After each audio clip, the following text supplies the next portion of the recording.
So the market devastation since the Russian invasion has gone beyond purely economic, right?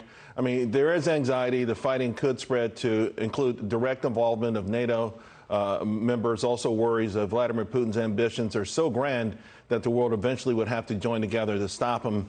And of course, there are the stories and images that come with war in general, especially one where you have a larger military trying to bulldoze a smaller military.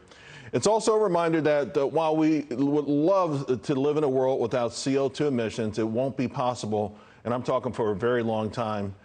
People have to drive to work. School buses have to take children to school. And the wealthiest, most powerful people among us, they need their private jet fuel to travel to places like Davos, where they can rail against the use of fossil fuels. The fact crude oil and natural gas are up so much is a shame on us at this moment.